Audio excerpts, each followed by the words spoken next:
पहाड़ की तराई में एक गांव है नागपुर। उस गांव में एक बुढ़िया रहती थी। उसका एक ही बेटा था जिसका विवाह उसने थोड़ी दूर बसे दूसरे गांव में कर दिया था। एक दिन बुढ़िया ने अपने बेटे रामू से कहा, बेटा अब मुझसे घर का कामकाज नहीं होता, तू जाकर बहू को लिवा ला, मुझे बुढ़ापे का सहारा मिल जाएगा।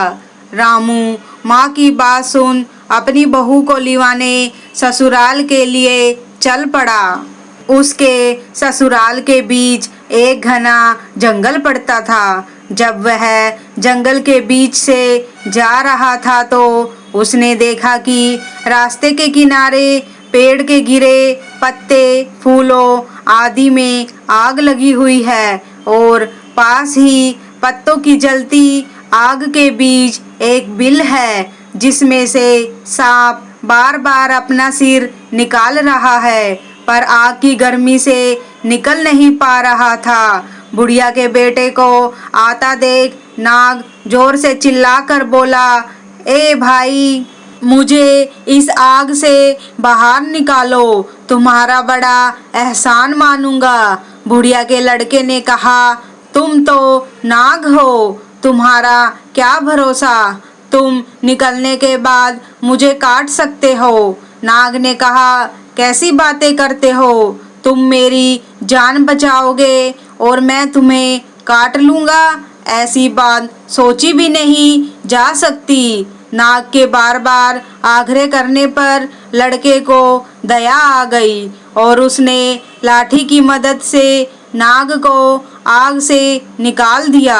नाग जैसे ही आग से बाहर आया उसने लड़के से कहा, अब मैं तुझे काटूंगा। रामू हक्का बक्का रह गया। थरथराते हुए उसने कहा, लेकिन तुमने तो ना काटने का पक्का वादा किया था। नाग ने हंसते हुए कहा, अरे मूर्ख, यह कलयुग है, कहने और करने में जमीन आसमान का अंतर है। यहाँ भलाई का बदला बुराई से है, यहाँ युग धर्म है, मैं तुम्हें काटकर युग धर्म निभाऊंगा।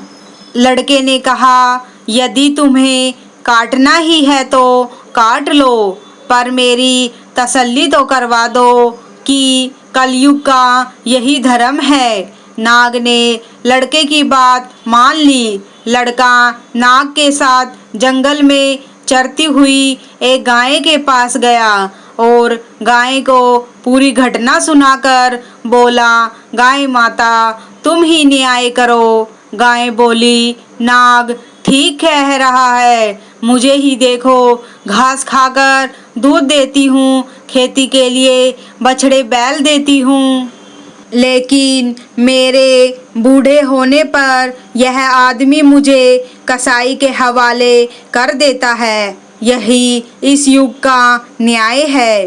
नाग ने कहा, अब तो तसल्ली हो गई।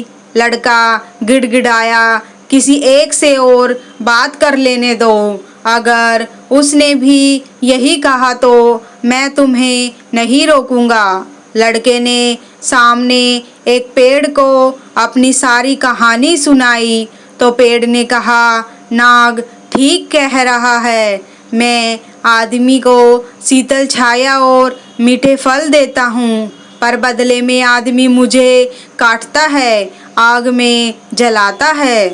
कलयुग का यही धर्म है। यह सुनकर लड़के ने नाग से कहा, मैं तुम्हारे काटने का विरोध नहीं करूँगा, लेकिन मेरी एक अंतिम इच्छा है। जब से मेरा विवाह हुआ है मैंने अपनी पत्नी का मुंह ठीक से नहीं देखा, तुम मुझे एक मौका दे दो, मैं अपनी पत्नी को देखकर वापस आ जाऊंगा, तब तुम मुझे काट लेना। नाग ने कहा, मंजूर है, पर पत्नी से कोई बात ना करना, 3 घंटे के भीतर लौट आना। लड़का अपने ससुराल पहुंचा। कुछ कदम दूर से ही उसने देखा उसकी पत्नी दरवाजा साफ कर रही है। उसे देखकर उसकी आंखों से आंसू गिरने लगे। उसकी पत्नी उसे इस तरह देख अवाक रह गई। वह कुछ पूछती इससे पहले ही लड़का वापस चल दिया। पत्नी ने सोचा जरूर कोई विपत्ति आई है। वह भी पीछे पीछे चलकर नाग तक पहुंच गई। नाग ने फुंकारते हुए कहा, मैंने तो तुम्हें पत्नी से बात करने से मना किया था, इसको लेकर क्यों आए हो? इस पर उसकी पत्नी ने कहा, इन्होंने मुझसे बात नहीं की, यह बिना कुछ बोले वापस चल दिए तो मैं इनके पीछे पीछे चली आई। लड़के ने कहा, अब मैं तैयार हूँ, युग धर्म का निर्वाह करो। सांप लड़के को काटने को तैयार हुआ। तभी उसकी पत्नी ने कहा, थोड़ा रुक जाओ, तुम इन्हें काटने जा रहे हो, सिर्फ इतना बता दो, इनके बाद मैं अपना गुजारा कैसे करूँगी? नाग ने कहा, इसका इंतजाम है। इस बिल के 7 फेरे करके इसे खोदोगे तो तुम्हें सोने से भरे हुए 7 घड़े मिलेंगे।